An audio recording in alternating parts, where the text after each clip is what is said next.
지혜의 그 자체이시기 때문에 우리 일상에서 주변에서 볼 수 있는 여러 가지 것들을 통해서 우리에게 교훈을 주고 우리를 이해시키는데 비유를 적절하게 사용하셔서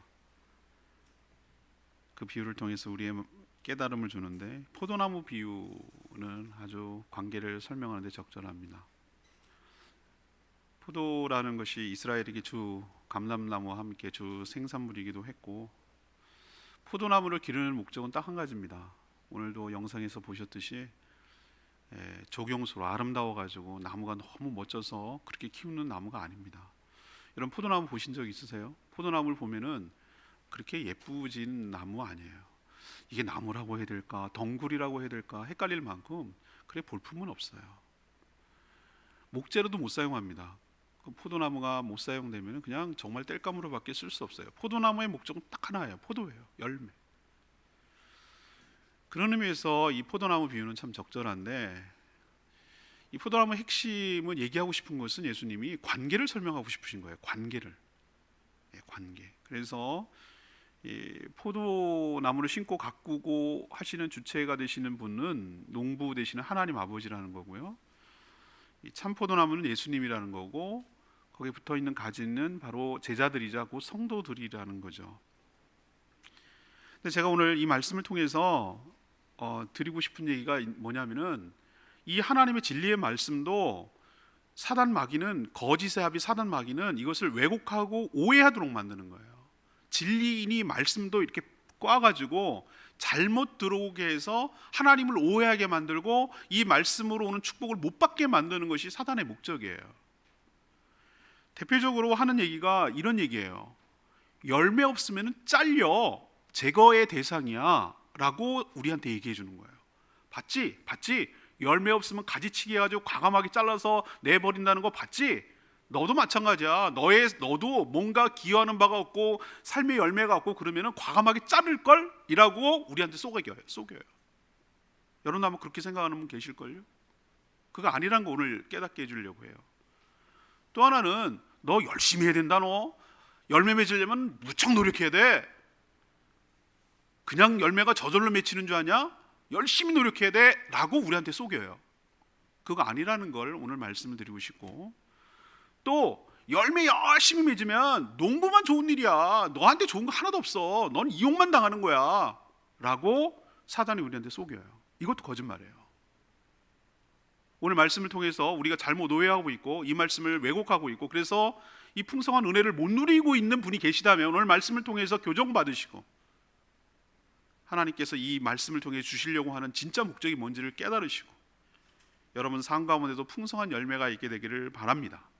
그리고 그 풍성한 열매를 통해 하나님께 영광 돌리고 여러분의 기쁨이 넘쳐나게 되기를 간절히 축복합니다. 자, 그럼 우리가 풍성한 열매를 맺으려면 어떻게 되는가? 첫 번째는 농부의 관리를 잘 받아야 됩니다. 방치되면 안 됩니다. 농부의 관리를 받지 않은 야생 들포도 여러분 보셨습니까? 열매는 포도 비슷한데 먹을 수가 없습니다. 뭐 야생 농물은 아쉬운 대로 그건 먹지만 그걸 내다 팔 수는 없습니다. 상품화되지 않습니다. 어디 내놓을 수 없습니다. 관리를 받아야 제대로 된 포도 열매가 맺는 것처럼 우리도, 우리 인생도, 여러분도 하나님, 농부이신 하나님의 관리를 잘 받을 때 여러분도 풍성한 열매를 맺게 될 줄로 믿습니다. 하나님은 이미 이 요한복음 예수님께서 말씀하기 이전에 포도나무와 관련돼서 이스라엘 백성들에게 묘사한 적이 있어요. 그게 바로 이사야 5장 1절에서 7절까지 나오거든요. 여러분 오늘 본문을 살짝 접어두시고 이사야, 구약성경 이사야로 한번 가보세요. 이사야가 어디 있는지 5장입니다. 잘 찾아보세요. 이사야 5장 찾으셨어요? 네. 5장 1절에서 7절까지 말씀을 제가 표현할 건데요. 여기가 바로 포도나무 못지않게 비유가 또 나오는 거예요. 이 파트를 포도원의 노래라고 타이틀을 붙였어요. 뭐라고 하는 줄 아세요? 나는 내가 사랑하는 자를 위하여 노래하되 내가 사랑하는 자의 포도원을 노래하리라. 내가 사랑하는 자에게 포도원이 있으며 심히 기름진 사내로다 라고 하고, 이 하나님이 포도 농사에 대해서 여기서도 얘기하고 있는 걸 볼 수 있어요. 그래서 하나님, 농부이신 하나님이 2절에 땅 파고 돌을 제거하고 극상품, 최고의 품질의 포도나무를 심었어요. 망대도 세웠어요. 누가 훔쳐갈까 봐. 또 그 안에 술틀을 만들었어요. 기대함이 있다는 거예요. 포도즙 나온 다음에 술틀을 만들려고. 그리고 좋은 포도 맺기를 바랬는데 뭘 맺었죠? 먹지 못하는 들포도만 맺었다고요. 그러면서 하나님께서 얘기하는 거예요. 예루살렘아, 유다야, 이건 이스라엘 백성들 하는 거예요. 너와 나와 내 포도원 사이의 사리를 판단해봐라. 너네도 한번 생각 좀 해봐라. 내가 포도원을 위하여 행한 것 외에 뭘 더할 것이 있느냐. 최선을 다했다는 겁니다. 내가 좋은 포도 맺기를 기다렸지만 들포도 맺는 일은 어떻게 된 일이냐. 이제 내가 포도원을 어떻게 행할지 너에게 이르겠다. 이제 내가 어떻게 하겠는지 보여주겠다는 거예요.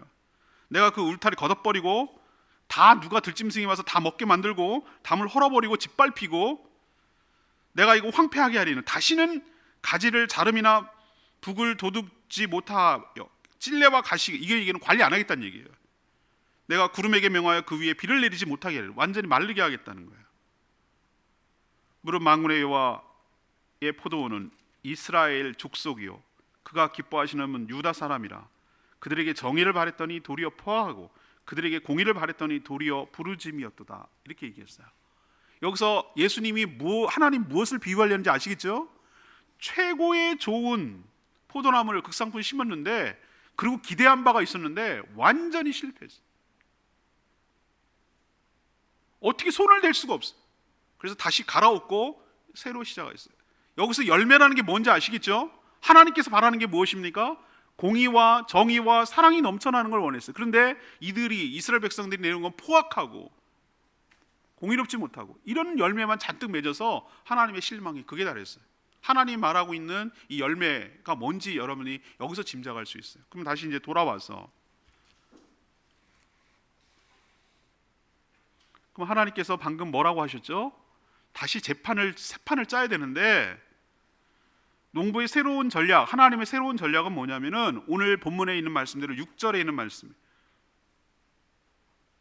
다 이미 실패한 것, 그래서 열매를 맺지 못하는 것들은 다 모아다가 불에 던져 살랐어요. 이 얘기는 실패를 정리했다는 겁니다.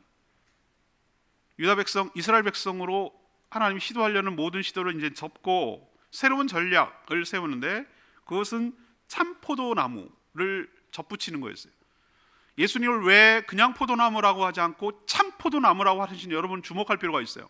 참이라고 말하는 앞에 붙는 얘기는 상대 개념, 거짓, 참이 아닌 것이 있다라고 전제할 때 참이란 말을 쓰는 거예요. 그러면은 그 전에 심었던 것, 그래서 실패했던 것, 가능성이 없는 것, 그것은 참이 아니라는 거예요. 그러나 예수님은 참 포도나무라는 거예요. 여러분들이 많이 헷갈리고 있는 것들이 있는데, 한라봉은 한라봉 나무가 있고 천혜향은 천혜향 나무가 있고 그런 걸로 알아요. 노.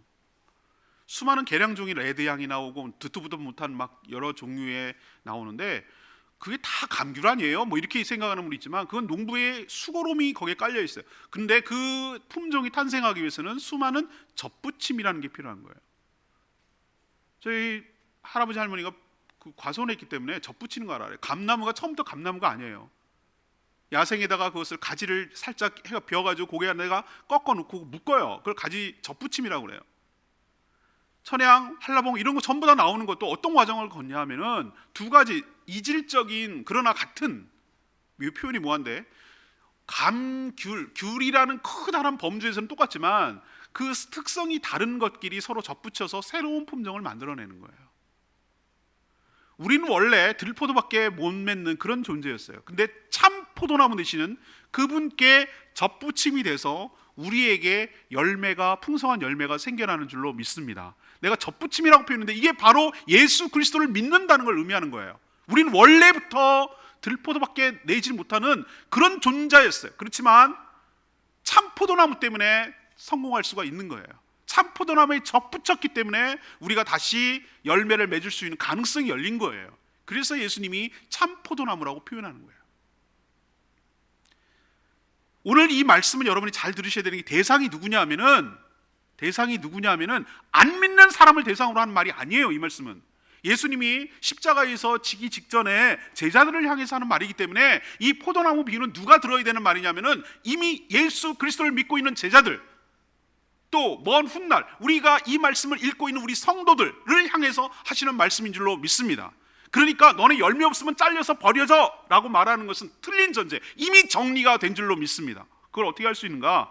3절의 말씀 보면 알 수 있어요. 너희는 내가 일러준 말로 이미 깨끗하여 졌느니라. 아멘입니까? 여기서 깨끗해야 되는 건 소독했다는 개념이 아니에요. 세탁했다는 개념이 아니에요. 이건 속죄의 개념이에요. 속죄의 개념. 주님 주신 말씀으로 여러분은 이미 깨끗하여졌다. 이 얘기는 구원받았다. 참 포도나무인 곳에 접붙여졌다. 너희들은 구원받았다. 이미 준비 끝났다. 열매를 잘 맺을 수 있는 준비가 끝났다는 뜻이에요. 그럼 왜 가지치기를 하는데요? 농부가 가지치기 하는 목적은 잘라서 버리고 절단하고 제거해서 심판하려는 목적이 아니에요. 더 열매를 잘 맺게 하려고 불필요한 것들을 정리하고 정결하게 하는 과정을 가지치기라고 표현하는 줄로 믿습니다. 과수원하는 농부가, 과수농가가 언제 바쁜 줄 아세요? 여름에 여러분 바쁠 것 같죠? 아니요. 겨울에도 노는 법이 없어요. 진짜 부지런한 농부는 이때 아주 부지런히 해야 좋은 열매를 맺습니다. 그럼 가지치기의 목적이 뭐냐? 가지치기의 이런 목적이 뭔지 아세요? 다 잘라버리는 겁니까? 그건 없애자는 거잖아요. 그런 어리석은 농부가 어디 있어요? 가지치기 하는 거 여러분 보셨습니까? 가지치기는 잘라서 내버리고 제거하는 게 아니라 열매를 튼실하게 맺게 하기 위해서 불필요한 것들, 영양분이 분산되고 괜히 에너지가 낭비될 만한 그런 요소들을 다 정리해 가는 작업, 일일이 그건 손으로 잘라야 돼요. 눈으로 보면서 하나씩 잘라가야 돼요. 이거를 전지 작업 또는 가지치기라고 말하는 거예요. 그럼 가지치기 하는 목적이 뭡니까? 얘를 없애려고? 아니에요. 더 풍성한 열매를 맺게 하려고 몰아주기를 하고 불필요한 것을 제거하는 작업이 가지치기인 것처럼 하나님께서 우리에게 풍성한 열매를 맺게 하기 위해서 우리 삶의 불필요한 것들을 제거해 버리시고 깨버리시고 잘라내시고 관리하시고 그렇게 하는 작업이 하나님의 가지치기인 줄로 믿습니다. 하나님의 관심은 우리의 풍성한 열매에 있어요. 포도농부의 관심은 열매에 있듯이 우리를 향한 하나님의 관심은 열매에 있어요. 그래서 우리가 에너지가 낭비되고 불필요하고 자꾸 시행착오를 겪고 자꾸 실족하고 넘어지고 시험에 들고 이런 모든 요소가 있으면은 하나님께서 성령을 통하여 수많은 방법을 통하여 여러분들을 관리하시고 여러분들을 케어해 주시는 줄로 믿습니다. 여러분이 참 포도나무 되시는 예수 그리스도께 딱 붙어 있는 한 제거의 대상이 아니라 관리의 대상인 줄로 믿습니다. 나를 누가 케어해 줬으면 좋겠다. 예, 케어해 주십니다. 농부이신 하나님께서 여러분들을 케어해 주고 계신 줄로 믿습니다. 우리의 관심사와 하나님의 관심사는 전혀 달라요. 우리 이런 연봉이 어떻게 되는가, 집이 얼마큼 늘어가는가, 자녀들이 얼마나 성공하는가 이런 데 온통 관심이 있어요. 돈을 엄청 묵상해요. 근데 하나님의 관심사는 거기에 전혀 없어요. 하나님은 때로는 돈을 줬다가 뺏었다가 건강도 줬다가 뺏었다가 관계도 끊었다가 뺐다가 높였다가 낮췄다가 다 다루시는 목적은 딱 한 가지예요. 목적이 딱 한 가지라고. 우리 삶의 열매를 풍성하게 맺게 하려는 것인 줄로 믿습니다. 하나님의 영양분, 참포도나무의 영양분이 오가는 것을 막는 여러 가지 불필요한 요소들을 다 제거하려는데 목적이 있어요.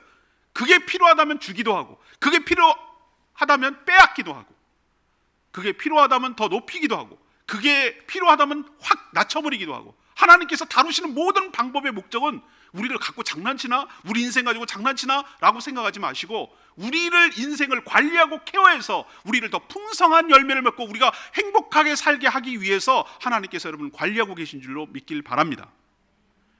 그러니 여러분을 악덕 기업주 농부처럼 하나님을 생각해서는 안 돼요. 열매 없으면 잘리는구나, 성과 없으면 다 없애버리는구나, 갖다 버리는구나, 이런 식의 두려움을 주는 게 사단의 전략이라고요. 여러분 그런 대상이 이미 아닌 줄로 믿습니다. 얼마만큼 더 큰 튼실한 열매를 맺느냐 작은 열매를 맺느냐의 문제지 여러분은 제거의 대상은 이미 아니에요. 이미 예수님께 붙어있기 때문에. 다만 관리를 잘 받으면 여러분의 가지인 여러분의 삶에 풍성한 열매를 맺게 될 줄로 믿습니다. 그런 여러분 다루심을 다룰 때 아파요. 잘리니까 아프지. 가지 입장에서는 불필요한 거를 잘라도 아픈 건 아픈 거잖아요. 손톱을 잘라도 어떨 때 잘못 자르면 아프잖아요. 아파요. 아프지만 왜 아픔을 주시면서 우리를 다루실까? 딱 한 가지예요. 더 풍성한 열매를 맺게 하려고 관리하신 거 기억하시고 그 관리를 잘 받아들이고 잘 수용하고 신뢰하고 그럴 때 여러분 삶에도 풍성한 열매가 맺혀지게 될 줄로 믿습니다. 두 번째는 뭐냐? 풍성한 열매를 맺기 위해서는 나무에 꼭 붙어 있어야 돼요. 나무에 꼭 붙어 있어요.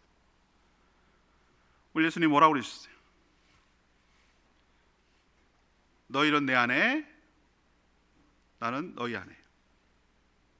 5절에 나오죠. 나는 포도나무요, 너희는 가지라. 그가 내 안에, 내가 그 안에 거하면 사람이 많은 열매를 맺나니 나를 떠나서는 너희가 아무것도 할 수 없다고 그랬어요. 제가 예수님과 우리와의 관계를 제가 설명할 때 물과 식초로 자주 얘기하잖아요. 그죠? 우리는 물 같은 존재, 아무 몸이 건조하고 맛이 없어요. 식초라는 독특한 향기로 사과 식초라고 합시다. 독특한 사과 식초에 사과향이 나는 식초가 있어요. 그 사과 식초가 물 위에 담겨요. 그리고 흔들으면 섞여요. 물에 없던 맛이 나기 시작해요. 식초 맛이 나요. 그 상태를 놓고 물을 식초에 부었어요 라고 해도 맞는 말이고 식초를 물에 부었어요 라고 해도 맞는 말인 줄로 압니다. 그러나 둘이 섞여가지고 어디까지가 식초고 어디까지가 물인지 구분할 수가 없습니다. 하나가 됐습니다. 하나. 예수님이 내 안에 들어오셨다는 말도 맞고요, 내가 예수님 안에 들어갔다는 말도 맞습니다. 둘은 다른 존재인데 섞여서 내게 없는 예수님의 향기가 나타나고 예수님의 맛이 나기 시작합니다. 왜? 예수님이 내 안에 들어오셨기 때문에 전혀 없는 변화가 일어나는 것이죠. 그래서 그것을 구분하는 것은 의미가 없어요. 나무가 가지 안에 있는 것, 가지가 나무 안에 있는 것, 우리는 전체를 포도나무라고 말하지 굳이 구분해가지고 여기 큰 통은 몸통, 요거는 가지라고 말하는 경우는 극히 드물어요. 그냥 그 전체를 놓고 포도나무라고 그냥 말해요.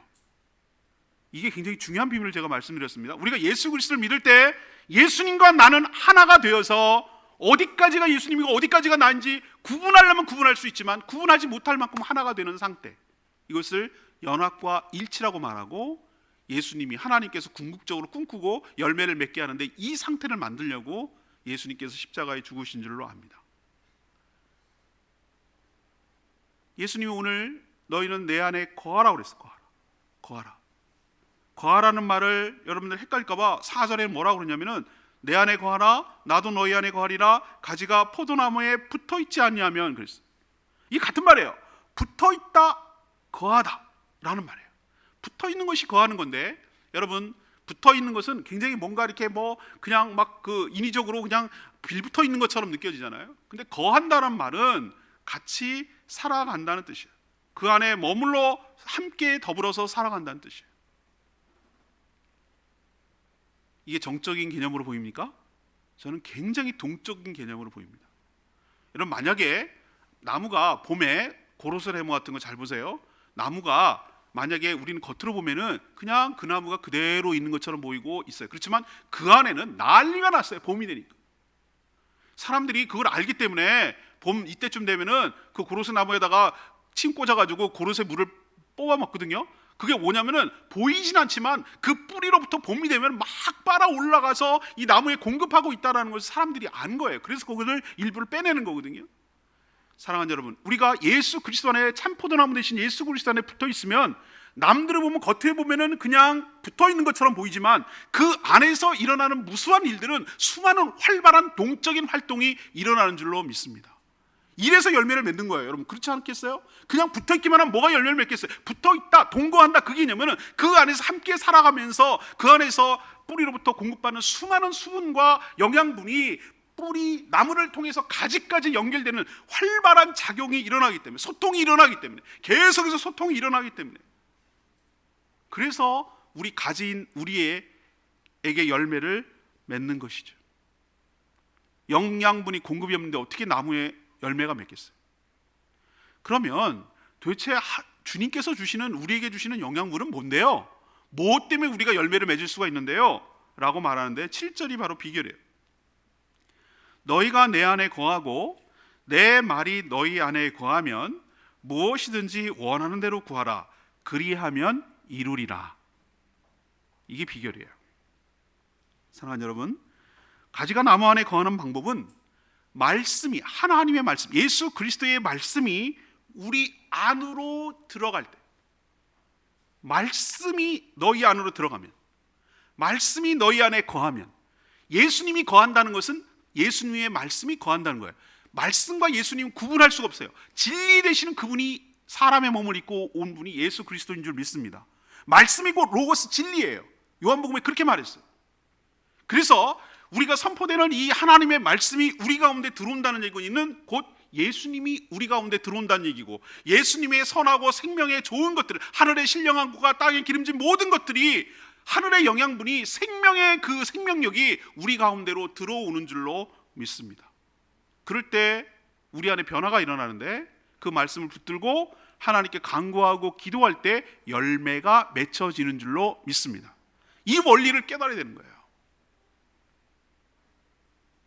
붙어있기만 하고 통로가 막혀가지고 영양분이, 수분이 공급받지 못한다면 그건 붙어있으나 죽은 거예요. 끊임없이 하나님의 말씀을 우리 가운데 넣고 내면화하고 그 말씀이 나에게 영향력을 미치도록 끊임없는 작업을 해야 될 줄로 압니다. 그 소통이 활발하게 일어나면 일어날수록 우리 삶에 풍성한 열매가 맺혀지는 것이에요. 오늘도 여러분에게 저는 대언합니다. 주의 종으로서 여러분 말씀을 포함해서 레마의 말씀이 여러분 다 다를 거예요. 어디가 포인트고 관전 포인트가 다 달라요. 내게 딱 떨어지는 말씀이 다 달라요. 그게 필요하기 때문에. 우리가 철분이 필요하고 무슨 여러 가지 칼슘이 필요하고 뭐가 필요하고 그거 필요하듯이 여러분의 결핍된 그것을 건드려주고 그것을 채우기 위해서 하나님께서는 당신의 종을 통하여 하나님의 말씀을 선포하는 줄로 압니다. 선포됐을 때 여러분이 귀에 때리고 여러분의 귀에 들리는 것이 무엇인가, 나의 귀를 울렸네, 무슨 말씀을 하시네, 이걸로 끝나는 게 아니라 여러분의 감각기관을 통하여 여러분 안으로 말씀이 들어간다는 얘기는 곧 예수가 들어가는 줄로 믿습니다. 그게 영양분이 지금 공급되고 있는 것이에요. 여러분이 하나님의 말씀을 읽을 때 그냥 통독하라니까 하나보다 열심히 읽을 때 그냥 콩나물 시루에다가 물 빠지는 것처럼 별거 아닌 거 쑥쑥 지나가는 것 같지만 그 안에도 하나님께서 역사하시고 그 안에도 하나님의 영양분을 공급하여 주는 줄로 압니다. 그래서 콩나물이 크는 거예요. 하나님 말씀을 외울 때 내 내면화되고 내 각인화돼가지고 그 말씀이 딱 총알처럼 장착됐다가 필요할 때마다 사단을 쏘는 무기로 바뀌게 될 줄로 압니다. 그게 바로 말씀이 내 안으로 들어온다는 얘기예요. 거기서 그치면 안 돼요. 말씀을 붙들고 주의 이름으로 구하는 거예요. 구할 때 하나님께서 그 말씀대로 응답하여 주실 줄로 믿습니다. 기도와 기도 응답의 형태가 여러분의 삶의 열매예요. 그게 열매예요. 그러나 처음에는 우리가 욕심대로 구하지만 나중에 성숙해지면 하나님의 뜻이 나의 삶 가운데 이루어지기를 원하는 성령의 인도함 따라 내 욕심과 내 뜻을 구하는 기도로 바뀌어서 그것이 바뀌어가지고 주의 뜻이 나의 삶에 이루어지기를 원하나이다 라고 주의 뜻 가운데서 기도하도록 나아가기 때문에 결국은 그 열매는 나의 욕심의 열매가 아니라 주님이 원하시는 거룩한 열매가 맺혀지게 되는 줄로 믿습니다. 저 사람이 딱 붙어있다 안 붙어있다 그걸 어떻게 합니까? 그걸 어떻게 알 수 있죠? 열매로 알아요. 그 가지가 진짜인지 아닌지 어떻게 아냐고요. 그 나무가 어떤 나무인지 나무는 어떻게 아냐고. 그 열매를 보고 아는 거예요. 그러면 성도들이 이 사람이 정말로 하나님께 딱 붙어있고 예수 그리스도의 참 포도나무신 붙어있다는 걸 어떻게 합니까? 그 사람의 삶의 열매로 아는 거예요. 그러면 삶의 열매가 뭔데요? 말씀대로 순종함으로 그대로 살아가는지를 보면 아는 거예요. 그게 삶의 열매예요. 아까 이사야서 읽을 때 포악했다, 내가 그걸 기대하지 않았는데 들포도가 열렸다, 나는 정말로 공의가 이루어지기를 바라고 하나님의 자비가 이 땅에 일어나길 바랐는데 그걸 기대하지 못했다. 하나님의 관심사 아시겠죠? 그 은유를 아시겠죠? 근데 우리 성도들에게도 하나님께서 원하는 게 있어. 우리 삶 가운데 풍성한 열매는 돈이 많이 생기고 막 이런 개념이 아니라 어떻게 보면은 우리가 하나님 말씀을 온전히 지킴으로 인해서 그 하나님의 뜻이 우리 삶을 통하여 우리를 통하여 이 땅에 실현되는 것에 관심이 있는 줄로 압니다. 우리가 하나님 말씀을 내면화하면 할수록 하나님의 뜻에 맞는 기도를 하면 할수록 우리 삶 가운데 어떤 변화가 일어나는가? 하나님의 말씀대로 살고 싶어하는 마음의 소원이 생기고, 그 마음의 소원뿐만 아니라 그 소원대로 행할 수 있는 능력까지 주셔서 우리가 그렇게 실천하며 살아감으로 우리의 삶을 통하여 하나님이 기대하고 원하는 그런 풍성한 거룩한 열매가 있게 될 줄로 믿습니다. 자, 그럼 아까 사단이 속이는 거 얘기하죠. 사단은 뭐라고 얘기했죠? 너 열매 맺으려면 무척 노력해야 될걸? 가지가 나무에 붙어 있으려고 무척 노력합니까? 아니요. 그냥 그런 있는 상태예요. 그냥 붙어 있으면 돼요. 나머지는 나무이시고 농부이신 그분들이 할 몫인 줄로 압니다. 우리 할 일은 딱 한 가지예요. 애쓰지 마세요. 여러분들 애써서 될 문제가 아니에요. 이거는 생명은 그런 식으로 애쓴다고 되는 게 아니에요. 여러분이 할 일은 딱 하나밖에 없어요. 딱 예수님께 붙어 있으면 됩니다. 예수님의 몸이 교회라고 하셨어요. 교회에 딱 붙어 있어야 돼요. 실망스럽고 힘들고 여러 가지 어렵다 해서 이탈하면 안 돼요. 따로 놀면 안 돼요. 딱 붙어 있어요. 붙어 있을 때 하나님께서 여러분의 말씀으로 공급하여 주시고 사랑으로 공급하여 주십니다. 그게 관계예요. 관계는 따로 붕붕 떠서 있는 관계가 아니에요. 형태가 있어요. 나무와 가지라는 형태가 있어요. 교회라는 그리스도의 몸이라는 형태가 있고, 그 안에 속해 있어야, 그 안에 거해야, 함께 더불어 거한다는 것은 동거하며 함께 살아간다는 걸 의미하는 거예요. 함께 더불어 살아가야, 교회와 함께 더불어 살아가야, 교회가 여러분의 중거 집단이 되어야, 여러분의 삶의 중심 센터가 되어야, 그게 바로 여러분이 예수께 붙어 있다는 증거예요. 말씀을 끊임없이 공급받아야 돼요. 난 주일날 하고 안 된다고 여러분에게 틀린 몇 번이고 말씀드렸어요. 매일매일 말씀을 묵상하고 통독하고 가까이 하고 나에게 공급받아야 돼요. 매일매일 삼시세끼 밥을 먹으면서 영의 양식은 섭취하지 않는다면 뭔가 영양분이 소통이 안 되는 거예요. 뭔가 막힌 거예요. 그것이 막혔다면 죄 때문에 막힌 거고, 뭔가 꺾이거나 부러졌다면 다시 고쳐야 돼요. 나무에 붙어있는 작업을 해야 돼요. 그 작업은 해야 돼요. 농부가 하실 거예요. 그러나 여러분이 딱 사랑하는 거에 관계에 붙어 있기만 한다면 여러분은 저절로 풍성한 열매가 맺혀지게 될 줄로 믿습니다. 능동태라고 제가 쓰지 않았어요. 수동태. 내가 맺는 게 아니고 맺혀지는 거라고요. 착각하면 안 돼요. 내가 많이 뭐 맺는 것처럼 착각하면 안 돼요. 여러분이 할 수 있는 것은 아무것도 없어요. 그걸 깨달아야 돼요. nothing. 나를 떠나서는 너희가 아무것도 할 수 없느니라 오늘 분명히 말씀드렸잖아요. 그냥 딱 붙어있기만 하면 돼요. 나머지는 주님께서 여러분들을 풍성한 열매를 맺도록 말씀을 공급하여 주시고 그렇게 이끌어 가실 줄로 믿습니다. 세 번째는 열매는 모두에게 유익하다는 것을 깨달으셔야 돼요. 주님께서 왜 나를 선택하셨을까? 우리 삶에, 가진 나의 삶에 항상 풍성한 열매를 있게 하시려고, 그래서 나를 여러 사람 중에 택하여 주셨어요. 16절 보세요. 너희가 나를 택한 것이 아니요 내가 너희를 택하여 세웠나니 이는 너희로 가서 열매를 맺게 하고 또 너희 열매가 항상 있게 하여 내 이름으로 아버지께 무엇을 구하든지 다 받게 하려 함이라. 아멘입니까? 누구 줬습니까? 하나님 줬습니까? 가진 우리에게 복이 있는 줄로 믿습니다. 항상 열매가 있어요. 무엇을 구하든지 하나님 다 받게 하려고 나무에 붙어 있게 하시고 우리를 가지로 택하여 주신 줄로 믿습니다. 열매를 맺으면 농부가 좋을까요? 예, 농부 좋습니다. 애쓰고 힘쓴 보람이 있습니다. 그럼 농부만 좋습니까? 11절 보세요. 내가 이것을 너에게 이르는 것은 나의 기쁨 곧 주님의 기쁨이 너희 안에 있어 너의 기쁨을 충만하게 하려 함이라. 농부도 좋고 참 포도나무신 분도 좋고 열매를 맺게 된 가진 우리도 좋습니다. 주님의 기쁨이 우리 가운데도 넘쳐나게 되기 때문입니다. 풍성한 결실은 하나님께 영광이 돌아갑니다. 농부가 잘해서 그렇지요 라고 농부에게 칭송이 돌아갑니다. 동시에 8절에 있는 말씀대로 너희는 열매를 많이 맺으면 내 아버지께 영광을 받을 것이요. 당연하죠. 농부는 영광을 받으시겠죠. 그리고 너희는 내 제자가 되리라 이 말씀을 하셨어요. 이 얘기가 뭐냐? 너희가 열매를 많이 맺으면 가진 너희들은 나의 진짜 제자라는 것이 증명되는 것이다. 그게 바로 진짜라는 증거다 라는 뜻이. 우리 삶의 열매가 우리를 뭘 증명하는가? 내가 진짜 예수 그리스도를 믿는다는 걸 증명한다는 뜻이에요. 주님과 사랑의 관계를 맺으면 사랑은 더 확장되어 나갑니다. 12절에 있는 말씀처럼 내 계명은 곧 내가 너희를 사랑한 것 같이 너희도 서로 사랑하라 하는 이것이니라 그랬어요. 주님을 사랑하면 주님이 사랑하는 사람도 사랑하게 됩니다. 그리고 가지는 하나만 있는 것이 아니라 옆에 있는 가지도 많습니다. 그리고 그것이 하나의 공동체를 이룹니다. 그것은 교회 공동체를 의미합니다. 서로가 풍성한 관계, 서로가 의지하는 관계, 서로가 든든하게 지지해 주는 관계, 이런 교회 공동체가 주님께서 꿈꾸시는 관리의 이유이고 열매를 맺게 하려는 이유입니다. 그 결실은 성령의 9가지 열매로 나타납니다. 절제, 온유, 충성, 이런 9가지 열매 아시죠?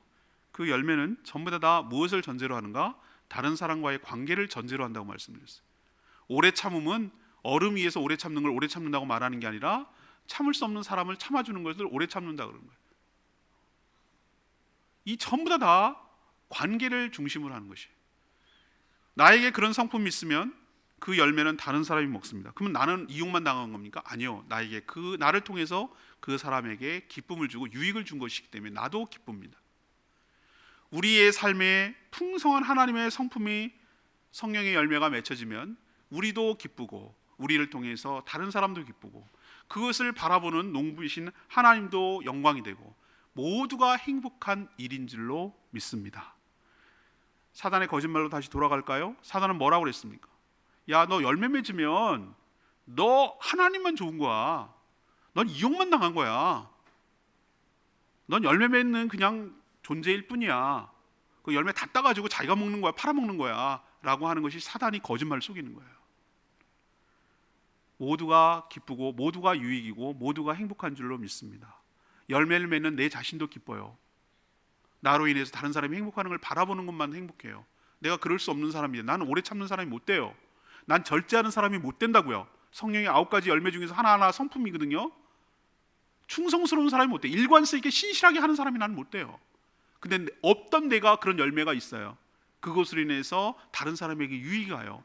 그것을 통해서 하나님께 영광이 돼요. 그러면 나, 다른 사람, 하나님, 예수 그리스도 이 모두가 유익하고 행복한 것이지 왜 어째서 하나님만 유익합니까? 사단의 거짓말에 속지 마시고 풍성한 열매를 통해 하나님께 영광 돌리는 복된 인생으로 살아가기를 축복합니다. 오늘 말씀 결론 내리면 이거예요. 오늘 얘기 처음에 서두에 끝냈죠. 예수님의 이 비유, 포도나무 이 가지 비유에서 진짜 말하고 싶은 건 뭐죠? 관계. 하나님과의 관계, 예수 그리스도의 관계가 깨지면 끝이에요. 관계가 좋으면 모든 게 좋은 거예요. 그래서 좋은 신앙은 좋은 관계로 나타난다라고 누차 말씀드리잖아요. 관계가 없거나 관계가 부실하거나 관계가 깨지면 그건 나한테 문제가 있는 거예요. 오늘 첫 번째로 기억해야 할 것, 하나님, 농부가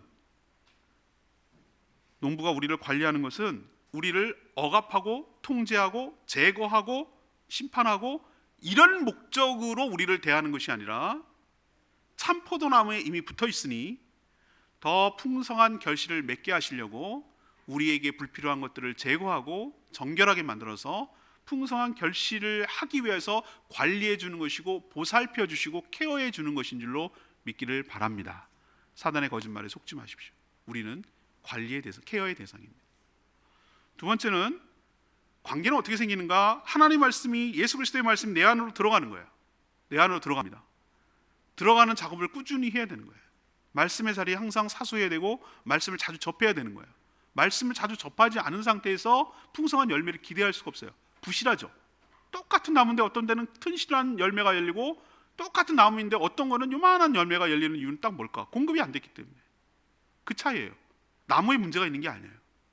풍성한 열매를 잘 빨아들여야 돼요. 공급받아야 돼요. 수분을 받고 영양분을 받아야 돼요. 그래야 튼실한 극상품이 나오는 거예요. 여러분, 말씀을 자주 접하시게 되기를 원합니다. 말씀이 내 안으로 내면화된다는 것은 바로 주님이 내 안으로 들어오는 것이고 공급을 받는다는 뜻이에요. 그럼 어떻게 나타나는가? 내가 받아들였는지, 말씀이 내 걸로 내 거가 됐는지를 어떻게 하는가? 그 말씀을, 계명을 준수하는 것으로 나타나는 거예요. 여러분 헷갈리지 마세요. 내가 계명을 준수해 하나님의 사랑을 받는 게 아니에요. 여러분 하나님의 사랑을 받고 이미 관계를 맺고 있고 하나님의 사랑을 받고 있기 때문에 그 계명을 지키는 것인 줄로 믿습니다. 똑같은 거 아니에요?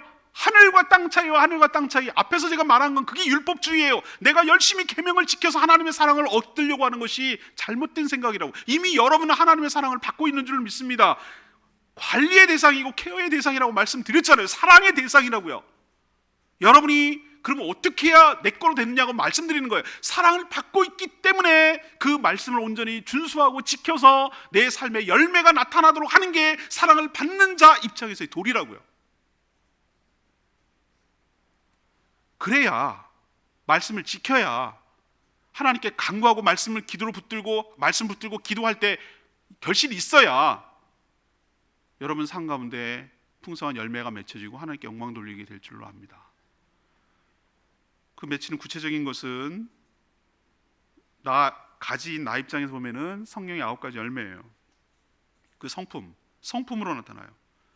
그것이 하나님께는 영광이 보람이 되고 다른 사람에게는 기쁨이 넘쳐나기 때문에 모두가 행복한 포도나무가 될 줄로 믿습니다. 이처럼 포도나무는 심오한 뜻이 있어요. 여러분 사단의 거짓말에 속지 마시고 이 말의 온전한 뜻을 잘 깨달아 알아서 풍성한 열매를 맺고 살아가는 복된 인생 되기를 간절히 축원합니다. 오늘 말씀 붙들고 기도하기